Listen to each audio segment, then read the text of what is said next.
Menurut aku sendiri itu ada efektifnya juga ada kurang efektifnya. Nah, kurang efektifnya itu komunikasi antara murid dan gurunya itu tidak bagus dan respon murid terhadap gurunya itu juga tidak bagus. Contohnya saja waktu Zoom ada on cam dan off cam. Jadi kebanyakan dari murid ini off cam. Jadi menurut aku sendiri itu kurang bagus. Nah, kalau misalkan efektifnya itu waktunya itu terjangkau.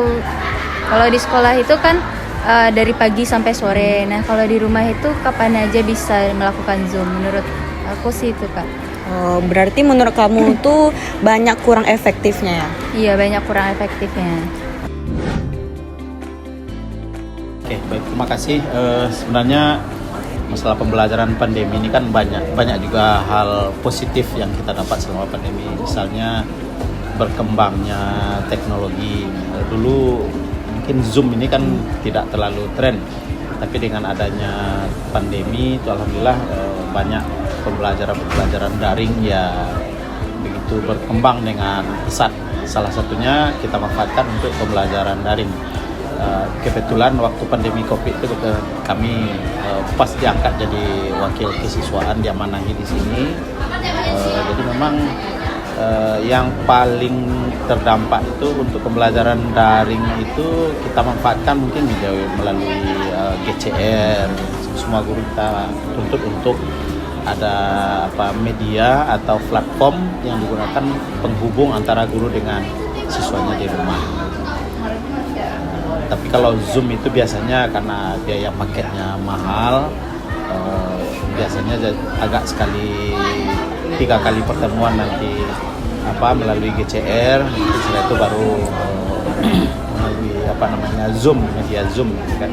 Jadi yang paling efektif, yang paling banyak kita gunakan itu adalah yang itu Google Classroom sama Zoom. Jadi ada efektifnya, ada kurang efektifnya begitu ya, Pak? Ya, ada efektif, tentu itu kita lihat sebagai dampak positif, kita pandangkan seperti itu. Dan perkembangan teknologi, anak-anak kita juga mahir dengan teknologi. Tentu guru juga harus mau tidak mau, suka tidak suka harus beradaptasi dengan teknologi. Itu dianggap sebagai dampak positif. Tapi dampak negatifnya, bagaimanapun canggihnya teknologi, tapi tentu ruh atau pertemuan antara guru dengan siswa kan sangat penting. Bagaimana kita membentuk karakter peserta didik itu, atau kita bertemu secara langsung dengan siswa kita itu beda rasanya antara daring atau siswa berada di rumah atau di tempat lain, pasti beda. Baik, jadi bagaimana komunikasi yang terjadi pada pembelajaran daring itu, Pak? Oke, media komunikasi yang paling intens, yang paling kita pakai itu adalah melalui kegiatan WA. Kita buat WA group, ya kan, WhatsApp.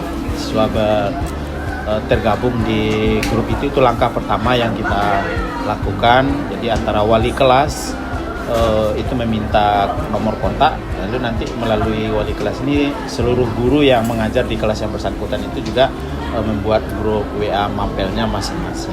Jadi tentu yang tidak sempat melakukan video conference atau video call dan lain-lain sebagainya, tentu minimal dia bisa mengirimkan tugas-tugas atau perintah-perintah kegiatan pembelajaran melalui WA group.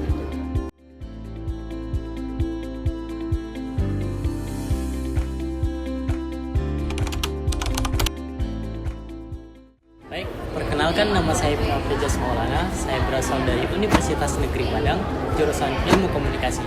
Nah, di sini saya akan menyimpulkan tentang terkait wawancara yang telah dilakukan oleh teman-teman saya terhadap murid serta guru tentang komunikasi yang terjadi sewaktu COVID berlangsung atau sewaktu daring berlangsung.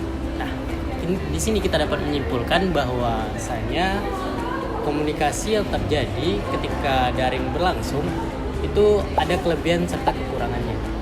Dari segi kelebihannya, itu komunikasi yang terjadi lebih fleksibel dan itu dapat terjadi dimanapun dan kapanpun. Serta kekurangannya, banyak sekali noise atau gangguan yang terjadi ketika kita melakukan pembelajaran daring, baik itu dari segi jaringan dan lain sebagainya. Nah, itu kesimpulan yang dapat kami ambil Sekian dari kami. Terima kasih.